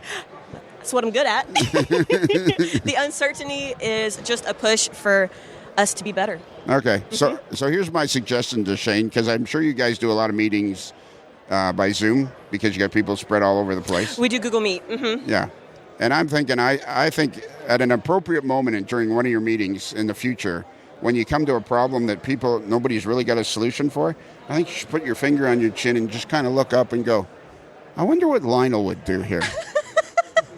I'm going to have to do that. Yes. Throw him off guard. That will be funny. I'm going to have to remember that. All right. Okay. So, all right. We're going to leave Bailey, who's in charge of we're not sure. And as soon as you find out, we'll be the first to know. You will be. All right. I'll be back. Okay, I'm standing in the Scale Trains booth with Paul Ellis. You got to hold the microphone up here, Paul. Hello. Can you hear All me? right. Yeah, How's I can. that sound? That's good. All right. That actually is really good. Okay, that works. Let me hang on. Let me adjust the dial here. I'm going to adjust the dial. I'm going to turn my voice down. I'm going to turn your voice up a little bit. All right. So are you excited about it? At 11 o'clock, there's a big new announcement coming. Yeah, we're this has been a project that we've been working on for about 3 years now. A lot of time and energy has gone into it, and excited to finally make it official and make it public. So we're excited to see the people's reaction. So. And what time is it now? It is. Time you got to watch. Yeah, 9:54 in the a.m. So a little over an hour to go before. So the you could probably tell us now, couldn't you? Not yet. Because this isn't live. This is recorded. Right, but too many prying ears standing around that may overhear it. So. I asked Shaney. He said it would be okay. Do you believe that? No. So we're Otto Vondrak's taking our picture. Hey, Look at that. So whereabouts do you live? I live in Southern California. And what do you do for Scale Trains? One of the product development guys. So like between myself and Mike Hopkin, we keep busy designing all the stuff, doing the research and all the other hard work that helped make it happen. All right. And did you have any fingers in this project? Oh yeah, this is in fact Mike Hopkin and I. We kicked off the project back in January of 2019. Where we were out measuring one of the real ones that was the subject that was the basis of the research, and that got the ball rolling, and we've finally got to here where we are today. We're going to announce the thing. So how do you guys decide what you're going to model? Like, how do you decide? Like, that always fascinates me. Well, it's like we'll have discussions, internally, like between myself, Mike, and Shane. We'll talk about, what's on the market, we get a lot of requests from folks, from other modelers, what things that we like to see, and you kind of look at, okay, what's out there, and are we competing with somebody else? Is there a need for that model? Can we do a better job of it that somebody else may have done previously? There's a whole lot of different factors we take into consideration, and also from there, what do we have as far as documentation? Can we get drawings? Can we get photos? Can we measure a real one if it's still something that's in service or that's preserved in the museum? Can we have access to measure and photograph a real one? So a lot of different factors that go into it, and this particular engine is also a personal favorite of Shane's. Something that he likes. So and then we decided, from looking at all those other factors and the fact that Shane really likes them, I think we can do a pretty good job of it. That's why I made the decision. So if Shane likes it, you're good to go. Yeah, that helped. That helped.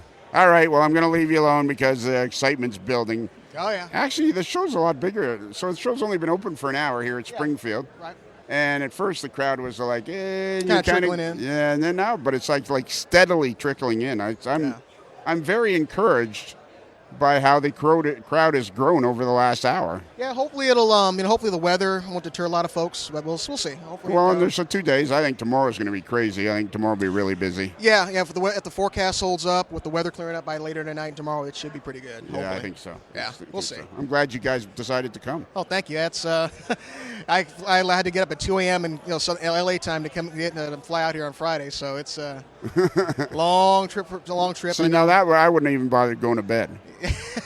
Basically, I did, and I was up late working on some work stuff and looking at drawings, and when I finally started drifting off, it's like, okay, I had time for me to start getting ready to go to the airport. So all right, that's it. I'm going to go bother Shane, but right now Otto Vondrak's hanging around him, so it's going to be hard to get to him. All right, thanks, Paul. I'll be back after.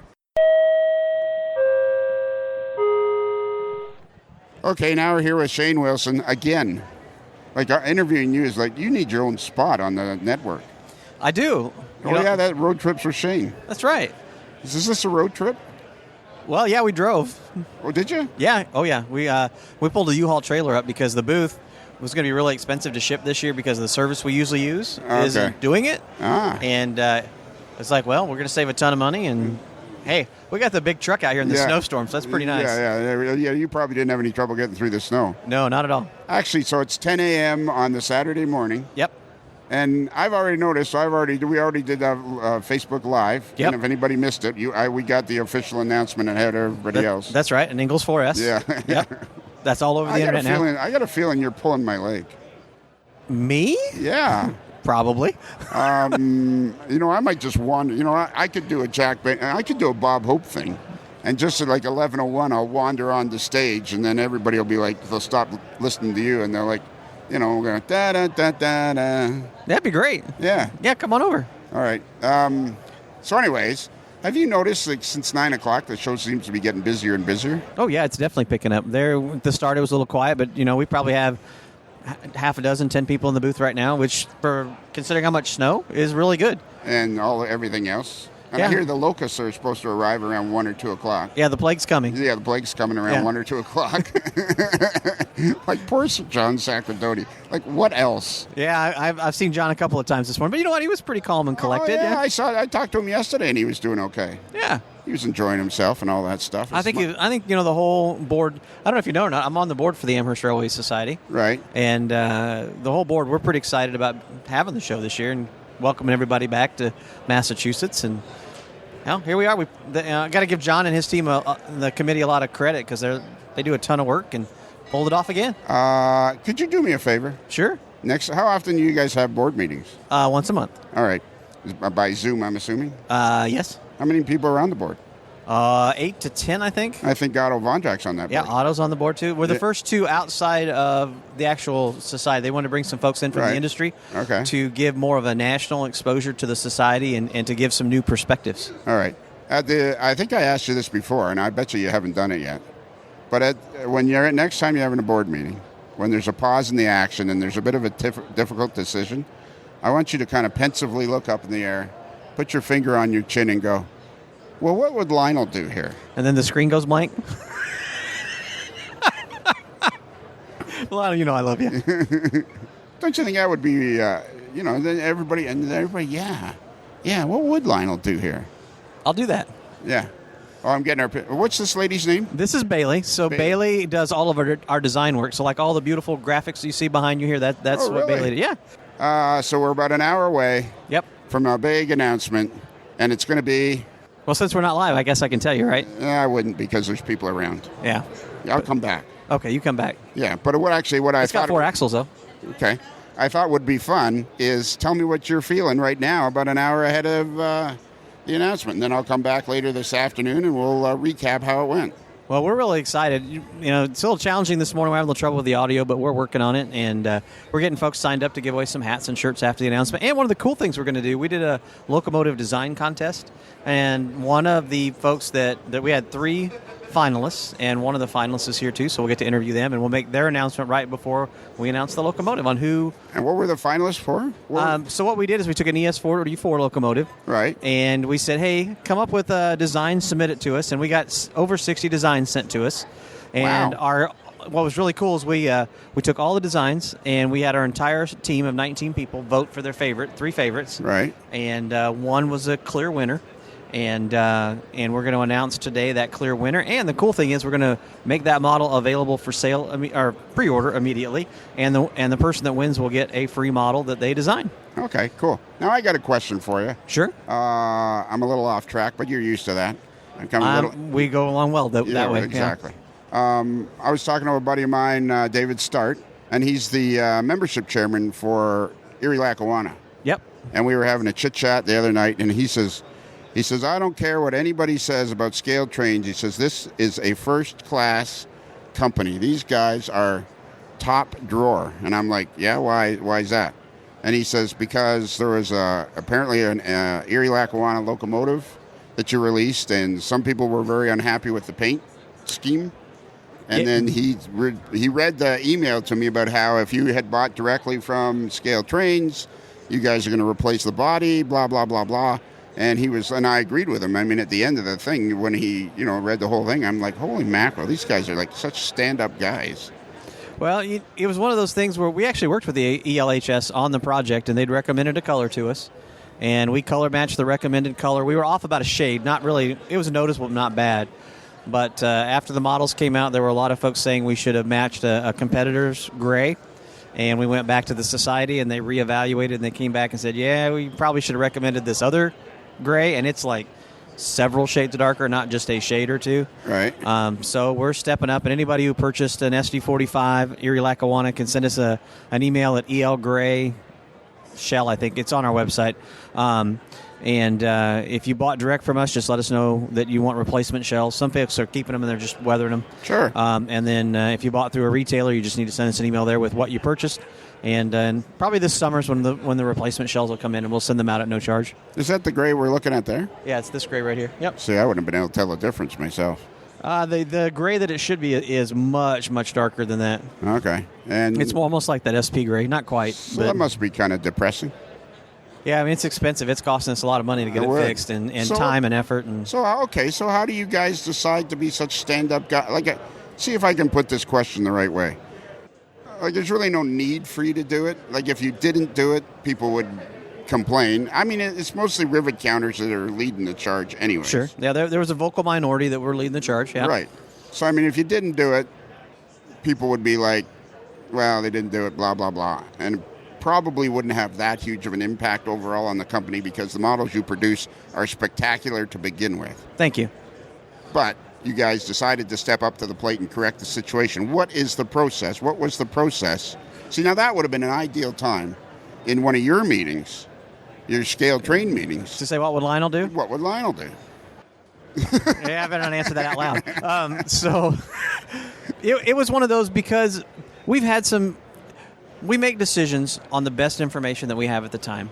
And there's been some, along the way, there's been some colors where folks have expressed some concern, but the color wasn't off that much. Like, we had some issues with BNSF orange, and we'd gone to BNSF for that color originally, and then BNSF wouldn't do it, and then they saw the color and they're like, we'll give you a color chip. It's like, well, why didn't you do that before? Yeah. And then, like, you make the best decision with the information, right? Right. And we've had some colors that were really close, maybe off a shade or two, but not, like, glaring. And it's on those, it's like, hey, we'll make adjustments next time. We've gotten better information. And on this particular one, because it is so dramatically different, I mean, it's even a guy like me who's not very good at color, and just ask my wife when it comes to painting the house. Right, yeah. I can see it. It's very glaring, and we felt like it was the right thing to do. And not to say that we'll do this every time, because it's really expensive to go back and do it. I would think it would be massively expensive. Yeah, it's tens of thousands of dollars to go back and fix this. Yeah, and so and then all the time that we've got invested in it in the warehouse and all that kind of stuff to ship and all those things. But it is. We got to make it right because it is so different. Okay. But that makes you guys? I mean, my friend David Start, who's the membership chairman at Erie Lackawanna, I mean, he was just like, he was over the moon that you guys would do this. Yeah. And as far as he was concerned, Scale Trains was a top-notch company. Now, one thing I will say to the folks that are listening to the podcast, if you ever see something like that, let us know as soon as you can, because I will say on this particular one, EL went back and on the repaints, they did this black on the roof, and the way they did the black, sometimes it extended like all the way over the cab, sometimes not, sometimes over the fans. It was all varied, and there was a lot of craziness at the time of the announcement about the black, and we had some issues that it was incorrect. We got it fixed for production, but the gray color that's on the Locomotive there's been photos on our website for 6 months. Right. So if you see something like that, tell us right away and help us come up with some documentation to verify what your concern is. So like photos or paint and lettering diagrams, paint chips, whatever that concern may be, we'll definitely take a look at it. Because if we'd have been notified 6 months ago and we'd have done our research went back to the society and said, hey, we're getting a lot of pushback on this color. Right. We could have made the change for production at that time. And we've had that happen where folks said, well, I saw the photos on your website 6 months ago. And it's like, well, why didn't you come tell us? Yeah. Yeah. You know? Yeah, I think what folks need to understand, and I mean, I talk to other manufacturers and have good relationships with other manufacturers, but I mean, you and I have developed a friendship over, I don't know, maybe 10 years, something like that. Oh, yeah.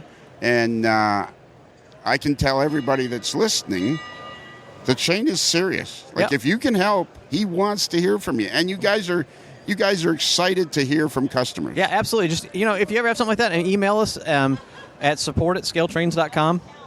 Because Mike, who leads product development, he's on that group, and he watches it. Paul's here at the show. We want to make sure those models are as accurate as we can, but we're not experts in everything. Paul's a big-time SP modeler. Right.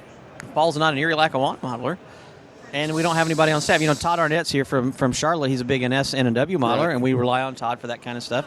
So there's experts that we have across the spectrum, and we're always looking for people to help us with projects because we're not experts on everything. Okay, let me ask you this question. I mean, what was that email address again? support@scaletrains.com. Okay, so I bet you a lot of people are thinking to themselves, right this minute, they're thinking to themselves, yeah, sure. Like they look at that once a month. Every day. Every day. Like multiple times a day. We have a person who... All right, do you answer everybody? Because there's nothing worse. There's nothing worse than... Yeah, absolutely. All right. The only mailbox, if you do, another one we use a lot is ideas@scaletrains.com. You're going to bounce back from that one. We get so many product suggestions, there's no way we can respond to all those individually. So that one's not personal, but support@scaletrains. Support is the one if you really want to help. Yeah. If you want to help, and you want people to help. You want to get involved with the fans. You want to get involved with the customers. Yeah, absolutely we do. I think that's a huge thing that we need to continually hit home is you guys truly want to interact with your customers. Yeah, and the thing is, there's people out there that have builder's drawings, paint and lettering diagrams, you name it, and there's projects that folks would like us to do. And whenever that information comes to light, you talk about being able to fast track a project, because there is no clearinghouse where you go, the Library of Model Train Manufacturing, and I want to do this XYZ locomotive. Give me everything you got, and you send the magic form, package to the factory, and they wave the wand, and boom, there it is. It doesn't work like that at all. Okay, we're going to stop talking now, but it's now about 50 minutes till your big announcement. 45 minutes. How are you feeling? Butterflies? No, not really. We got a great team. Virtual Rail fans here. They're setting up all the audio, video. Right. Kevin's working on it. Mike's here. Which one's Kevin? Kevin's right here with the microphone doing the test. I should interview him before. Yeah, he's with Virtual Rail Fan. Okay, all right, cool. And then Mike Sear is one of the owners of VR. He's over in the blue hat, and he and his team, they do a great job. In fact, if you turn right around, there's a camera right up there on the pole that they can turn on around and see us and all those good things too. Oh, okay, like on the right-hand side there? Yeah, the white camera right there at the top. Oh, look at that. Wow, maybe we're... don't pick your nose or anything because they're going to see. Exactly. When are you doing your next road trip? We leave the middle of February. We're going to Florida, coming down your way. Just set one up in Ormond Beach, which isn't too far from you. What day is that? We'll have to look at the schedule on the website, but and then we got one in Orlando we just set up. If it's Ormond Beach, you got to get there before the 17th of February. That's Daytona time, right? Yeah. Yeah, we got 500 tickets. Did you go to the practice like we had talked about? Oh, yeah. So I rode over there on my motorcycle. Did you? Yeah. It was so cool. Were you there at 2 o'clock when they put like 19 cars out on the track? Yeah, well, I got there just as those guys were. I saw maybe 3 laps of that, and then as they pulled off. That was freaking unbelievable. I was so excited. I'm like, I cannot wait. This will be my first Daytona 500. Daytona 500 is a great American race. Well, I've gone to the Indy 500 since '74. Yeah, I know. And to roll into I'm Daytona. Still waiting for that invite. We'll have to do that. Roll into Daytona, and you come in there at turn 1, and you roll in, and those bankings are never seen. If you've never seen them, yeah. Unbelievable. I've been going since, I've been going to Daytona since about 79. And then one of the reasons I bought my place where it is because Daytona has a big bike week every March and October. And long story short, I got to know a few of the guys by acquaintance and spend a little bit of time there. And I spent a ton of time over at the track. And you're right, there's nothing like. It's pretty exciting. It's very cool. And then the next weekend, we're going down to St. Pete for the IndyCar Grand Prix. Oh, yeah, cool. Yep. All right. So then let's hope that you're in Ormond Beach by the 17th because I got to head out around there to get back. We're on the Friday night before the 500. That's like cutting it close. Yeah. Well, when are you getting there? So Ormond Beach must be after? That's actually going to be, I'm sorry, that's on Saturday morning. Ormond Beach? Yeah, on Saturday morning. And then we're doing one in Jacksonville. I think that's on Tuesday or Wednesday night. Before? Yeah. We'll see, I can come up for that. Yeah. I'm not that far away. Yeah, all the dates are on our site. All right, okay. Let's call it a day. So I want to know, we're 45 minutes away. You're excited? Very. How do you think this locomotive is going to sell, whatever it is? I think this could be the biggest seller ever for us. Wow. All right, I'm going to come back later this afternoon and after you've had a chance to debrief. Sounds good. And see what it's like. Thank you, Lionel. Thank you. Thank you, listeners, too. I love you, man. I love you, too, Lionel. There's a tear in my eye. So what'd you think of that, Bruce? That was great. It's always a great selection of people that show up in Springfield, and especially this time, it was the first one in a couple of years, so it must have been, the excitement level, I'm assuming, was quite high. Yes, it was fun to be there. I'm glad I went. I'm glad I partook in the festivities because it was fun to be there. And even with a very low crowd on the Saturday night, we still had 33 people at the AML dinner. That's pretty good. That's great. Are you kidding? We did it upstairs at the same restaurant, and that turned into a bit of a schmozzle. But other than that, it went perfect. Beautiful. Yeah. They never told me it was considered a banquet, and then they tried to give me just one bill, and I'm like, nope. Oh, there you go. Yeah. There'd been never any mention of that whatsoever. The guy comes over to me with a bill for $1,600. And he goes, I took off your $100 deposit. And I'm like, okay. Well, what's this for? Yeah. I said, we got to have separate checks. He says, we can't do that. And I says, well, then we got a problem. Well, here's the deal. You took separate orders for everybody. Why can't you do separate checks? Yeah. Which reminds me, we sat across the way from Keith Ravel, and I want to do another interview with him. Thanks for reminding me. Okay. Write that down on a sticky note. Yeah, write it down on a sticky note. Put it add it to the list. Actually, I wouldn't mind talking to him fairly soon. Because he's got that HO scale Shay. I think it is Ravel models, is it not? I believe so. But you know what I'm going to do? I'm going to work the Google on the internet. Google. or is it KR Models? I think it's KR Models, actually. Let me just work the Google on the internet. That's what it is. krmodels.ca. There's also a KR Models. There it is. Man, they're building an HO scale Shay, and it's actually nice. Man, that's going to be something. But then it shows the picture, and then it says expressions of interest now open. That I've never heard before. No, I'm interested. And then they'll say, it's going to cost you that much. I'm not that interested. Actually, I think it's, let me see. I'm going to open up where it says expressions of interest, and then you open it up. DCC fitted, DCC and sound. Let's see. Well, you can pick undecorated, unnumbered, black, West Side Lumber Company, Canadian Pacific. Oh, it's $2.99. Wow, $2.99 American. $2.99 American, yeah. Wow, that sounds like a good price for a Shay. Yeah, DCC fitted, add $40. DCC and sound, it's $150. So with DCC and sound, an You're up at $450, right? Yeah, $450. Yeah, that's not bad for a Shay, I'm thinking. Oh my God, yeah. And I said to him in the first interview, I said, if you can make this work, I'll buy one of them. I think actually I said 2. Expected delivery fall of 2022. Nice. Easy pay installment plan. A 0% installment plan. Yeah. So I mean, the only mass-produced Shay I ever know about was the one from wasn't it Bachman? Bachman's done some. Roundhouse used to have. Oh, Roundhouse, yeah. Roundhouse did some. But Bachman had them. I know they had them in 0-30. Yeah, that's where they did. I think they did HO scale as well. I'm not sure. I don't think they did. I don't think so, but maybe. But then, anyways, this is a 2-truck Shay. A 2-truck, okay. Yeah, 3 cylinders. Yeah, man, that'd be cool to have. This is the first. Although the design of Ephraim's Shay early locomotives differed from delivered the first 3-cylinder Shay. Well, Class B, 3 cylinders, 2 trucks, weight 60 tons. Wow. Look at that. There you go. I think I'm gonna have to get one of those.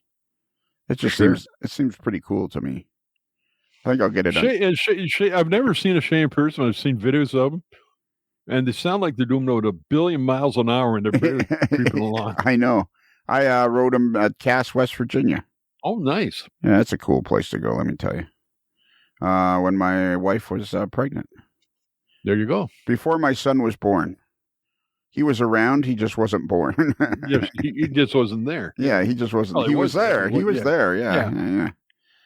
All right. Okay, so... okay, I've got a question for you, though. Okay. Because this is Springfield, does that mean we get to play Tom Jacobs, the Queso Cowboys' favorite song at the end? Absolutely. Beautiful. Yep. Now we get to play. We're playing the song. We're playing his song. As a matter of fact, this one's going out to the Queso Cowboy. This one's going out to a lonely trucker in Iowa, heading down Interstate 80. Okay. Tony Cook just sent me a picture. He's bought a fish sandwich. Oh, nice. Where'd he get that? Probably at the fish sandwich store, I'm guessing. The fish sandwich store? Is that a big chain in the Kansas City area? Yeah, I think so. Where'd you get? Where did you get that? There you go. Inquiring minds are wanting to know. Exactly. All right. You can't just throw a picture of a fish sandwich up and not leave us hanging, as it were. Tony is great at conversation. Because Tony is that. Yeah. Tony is Tony. But earlier today, we were going back and forth. We were texting back and forth. And I made some crack, and he made a smart-ass remark back, and I made one to him. And then he said something, and I said, well, then loan me $20. And about 10 minutes later, I got $30 in my PayPal account, and with a note that here's an extra 10 for a fish sandwich. So I guess he's had that on his mind all day. There you go. It was a big setup on his part. Yeah, exactly. He was talking himself into a fish sandwich. Yeah. All right. And he got the caddy washed today as well. And he got the caddy washed. Yeah. And I see our buddy Hardpart spent about $2,000 to get LaFonda running so he could put her back into storage. You got LaFonda derated to where she should be. Yeah, so he could put her back into storage. Yes. All right, got her all set up to drive less than 27 miles a week again. All right. That's it. Can you give out our email address? Our email address. Please send us an email. Let us know what your favorite fish sandwich is, because we would love to know. Send us an email, ModelersLife, modelers with one L, ModelersLife@gmail.com. And if you didn't catch that email address, you just go down, scroll down a little bit on your phone or your tablet or wherever, and you'll see a picture of Bruce, the moderately agitated mailboy, and it says, "Send us email." Click on Bruce. He's always happy to get email. And all you got to do is click on that picture, and boom, your email comes up. The address is filled in. All you got to do is fill in the subject line and your text, and you too your email will be heard on Modelers Life viewer mail. Exactly. We're not sure when, but it will be heard. Exactly. And we get many, many emails now, which is awesome. I love getting email. Oh, yeah. They're always fun to read. It's the most fun. Getting email is the most fun. And we have a website, amodelerslife.com. If you go there, we already said that, didn't we? But also, you're listening to this on the free channel. That's what I want to tell you. So if you just scroll down a little bit farther, or if you're on your tablet, look over to the right a bit, you'll also see it's up at the top. It says, "Still can't get enough still can't get enough. Check out our." Maybe I should put in the word "out." That's very poorly written. Still can't get enough. I should have a question mark or a comma. I think it's a question mark would go there. It would be. Still can't get enough. Yeah, that's the first sentence. Then check out our. Yeah. But only I got check our Patreon channel. It should say check out our check out. Yeah. Yeah, it's very poorly written. I apologize. It's glad to finally get some proofreading on it. Yeah, it's only been up there for a couple of years. I want to formally apologize to everybody for my poor English on the Patreon thing. But anyways, if you click on that, it'll take you to the Patreon page and it's explained. There's a movie there to explain it to you. And so every week there's one free podcast on Mondays, which is what you're listening to now. Yes. And then if you join the Patreon channel for just 365 payments of 16 cents a day, only 365? Yep. Wow. And you'll get twice as much podcasting. You'll get a podcast every Monday and every Tuesday. No, as the Godfather would say, that's an offer you can't refuse. Exactly. That's kind of the whole point of the argument, isn't it? Indeed. And then there's even a link there that takes you right to the Patreon channel. Wow, how simple is that? That's all you got to do, man. Make it easy to take your money. We're not taking. We're providing. No, we're providing a valuable service. I'm sorry. Yes, we'll make it easy to provide a valuable service to you. Yeah, exactly. So that's the other thing you can do. So and finally, Bruce. Finally, what? Bruce, there's more? Yeah, there is. Have you ever wanted a T-shirt with a hot dog on it? Well, I've had a T-shirt with a hot dog on it, but that's because it fell out of my hand. So I'm assuming it's not that. It's not that T-shirt you're talking about. Oh, I get it now. You said that on our the one that we cast aside. Yes, I get it now. So anyways, you go to Midwest Model Railroad, and they have if you click on the link, if you type in MidwestModelRR.com, it'll take you to a wonderland of items that apparently, and there's the first thing that comes up is the 3 mugs, and it says that they're all out of stock. Can I explain that? Because by the time this will aired, they recently redid their website, right? And in the shuffle, some of the AML merchandise did not get propagated over. They're concentrating on getting their order history up, and then as of today, when we're recording this, they say that they hopefully will have all the wondrous merchandise in the AML shop back up within a week. Oh, okay. Well, they got great pictures of the mugs there. They're beautiful pictures of the mugs. They're great photos. It's a collection. Get all 3. It's a wonderful collection of AML mugs. Yeah. All right. Well, so they've got a new website and it's not working right. It's right at this exact moment. As we're recording this, yes, by the time this airs, you should be able to click on that AML shop and boom, there you go. Get your T-shirt with a hot dog on it. Have they been talking to you directly? There was questions raised on the fans page on Facebook, and so I sent a message to our friends at Midwest Model Railroad. They responded with what I just told you, and I got that information on the fans page, and everybody seems to be happy now. Ah, way to go. There's much wailing and gnashing of teeth. I can't find anything. There's no T-shirts. There's no mugs. They're all sold out. Okay, just calm down, boys. I'll figure it out for you. Everybody settle down. You settle down. Just calm down. Calm down, everybody. So, yeah, because you got to be able to get a T-shirt with a hot dog on it. Well, absolutely. Why wouldn't you want one? Exactly. Whether you dropped it on it or whether you dropped a hot dog on it. So if you had a T-shirt with a hot dog on it and dropped a hot dog on it, with the T-shirt with a double hot dog on it? Yeah, I guess so, eh? Yeah. The double hot dog T-shirt. Man, that'd be... See, we still need to get one with the big mustard stain on it. We got the one with the coffee stain. We need one with the big mustard stain on it. Yeah, just a big yellow... That's what we need, just a big yellow blob. And it says... Exactly. It says ModelersLife.com. Perfect. Okay, that's it. I think we've covered everything now. That's it. Okay. Are you ready? I'm ready. I'm ready. So remember, a Modeler's Life podcast is considered marginally adequate by 6 out of 10... fish sandwich aficionados. And the lights all went down in Massachusetts the day I left, standing on the road, trying to hitch a ride to San Francisco. Got to do the things I got to do, and the lights all went down in Massachusetts. A Modeler's Life is sponsored by Big Ass Maine Potatoes. If you've got a Maine potato, you've got a big ass. It's another Lincoln Homer.